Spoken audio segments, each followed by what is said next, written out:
Dubai's royal family just grew once again, but this time it wasn't the lavish palace announcement or a royal parade that caught the world's eye. It was a quiet photo, a soft, intimate moment between a father and his newborn daughter. No crown, no spectacle, just Sheikh Hamdan, known to millions as Fazza, gazing down at his baby girl, cradling her in silence. He didn't need to say much. One image, one word, Hind. That's all it took. And while the world reacted with awe, admiration, and endless congratulations, some couldn't help but notice something else. A pattern, a message, a deeper meaning behind the names, the timing, even the quiet way he shared the moment. Because when a future king speaks through symbols instead of speeches and people start to listen closely, when Sheikh Hamdan posted the photo of his newborn daughter, the internet didn't just pause, it softened. No filters, no press release, just a tender shot of the crown prince holding his baby girl close, her tiny figure wrapped in a snow-white blanket, matching her hat, resting peacefully in his arms. The image was quiet, but it hit loud. Within minutes, it spread like wildfire across social media. Thousands of fans shared it, resharing with captions like Fazza the family man and royalty meets fatherhood. Comments poured in, praising his humility, his love, and the simplicity of the moment. But the most repeated phrase of all, one word, Hind. That's the name Hamdan revealed alongside the photo. Short, elegant, powerful.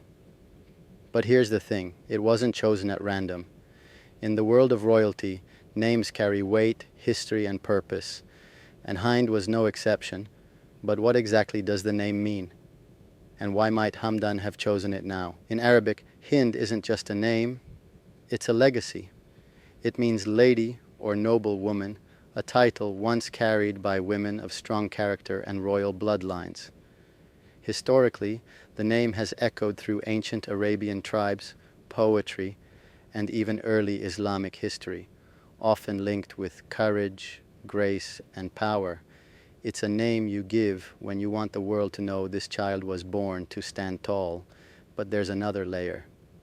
Hind can also reference someone from India or someone with deep cross-cultural roots. It's subtle but symbolic, especially when chosen by someone like Sheikh Hamdan, a man who straddles tradition and modernity with every public move he makes. Some believe the name is a poetic choice, fitting for someone like Fazza.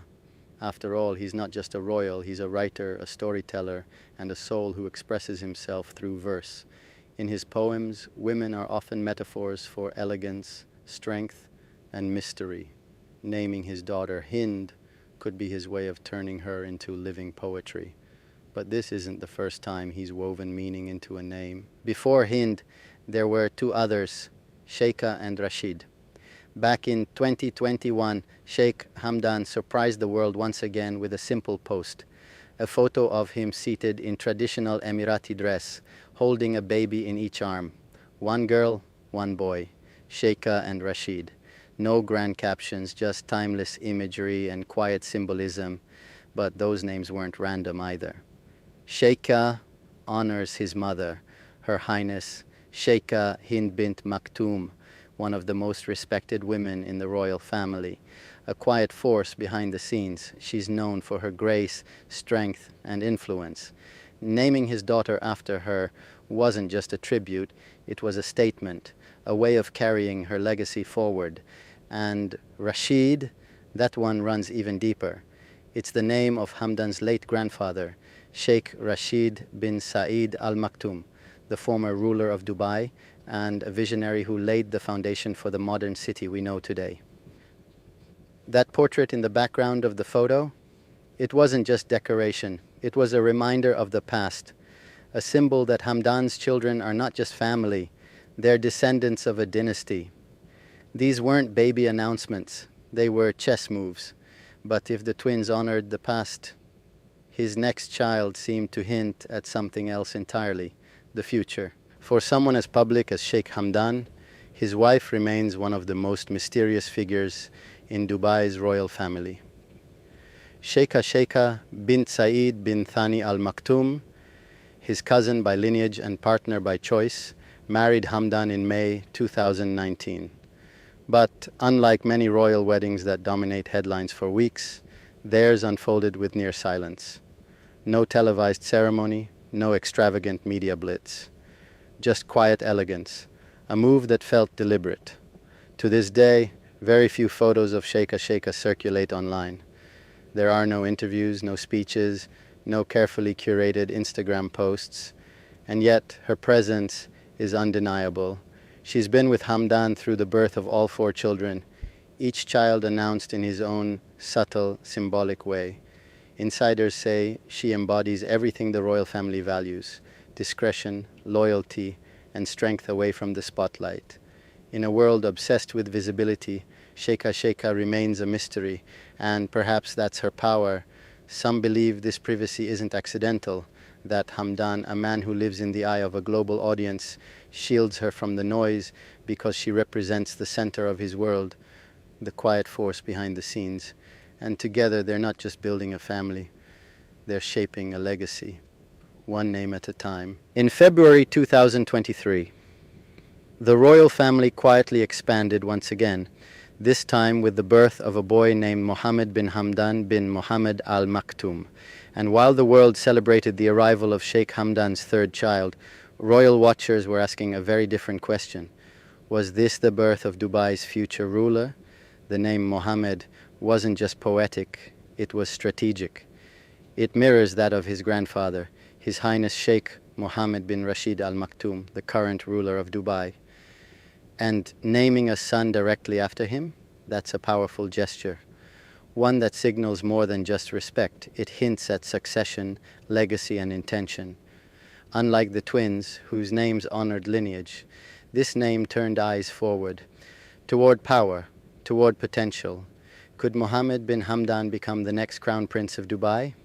It's not official, and no announcements have been made. But in Gulf monarchies, these signs matter.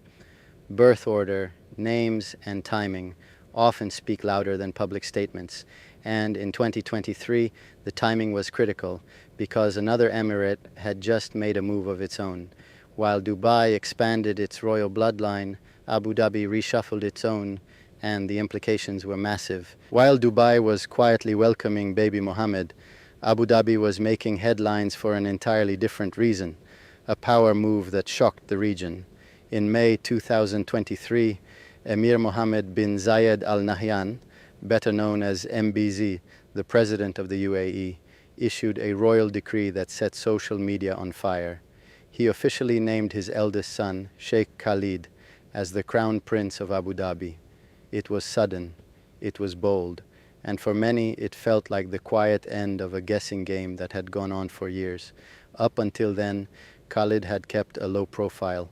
He wasn't making speeches or attending galas, but behind the scenes, he was rising fast, serving in Abu Dhabi's executive office, overseeing strategic projects, and eventually becoming chairman of ADNOC, the national oil company and economic engine of the emirate. That appointment wasn't just about oil, it was about consolidation, control. MBZ was putting his son in charge of the crown jewel of the UAE's economy, and then giving him the actual crown. And that raised a question no one could ignore. With Abu Dhabi locking in its next ruler, what was Dubai planning? Because while the 2 emirates operate as part of one nation, they also move like chess masters on opposite sides of the board, respectful, aligned, but always watching.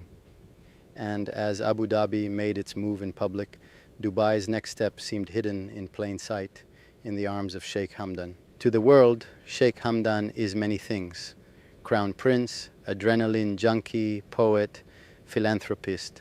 But to those paying closer attention, he's something even more important: the architect of Dubai's future identity.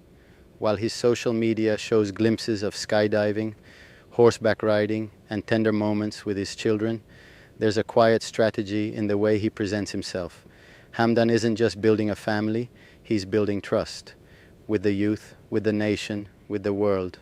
He writes poetry under the name Fazza, but those verses often speak to leadership, heritage, love, and sacrifice. His words may be romantic, but his message is calculated. He's aligning himself with values that go beyond politics: character, humility, strength. And the way he shares his family isn't just emotional, it's symbolic. Each post, each name, each moment he chooses to reveal seems designed to balance the weight of tradition with the freshness of change. He's not loud, he doesn't make declarations, but his silence is intentional. In many ways, he's shaping the image of a new kind of royal, one who rules with presence, not just power. But the real question isn't just about who Sheikh Hamdan is today, it's about who he's quietly preparing for tomorrow. In a region known for grandeur, Sheikh Hamdan's power lies in his restraint. He doesn't make headlines with speeches, he doesn't chase attention. Instead, he lets his life speak for itself, one meaningful post at a time.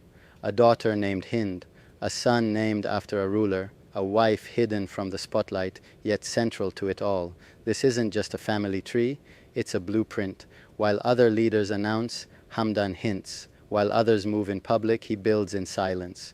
And maybe that's the point. In a world that's louder than ever, the future ruler of Dubai might not be the one who shouts the hardest, but the one who listens the most, acts with intention, and lets symbols do the talking. So the next time Fazza shares a quiet moment with his children, look closer, because behind every smile, every name, every photo, there's a story, a strategy, and perhaps a glimpse of the next generation of leadership already in motion.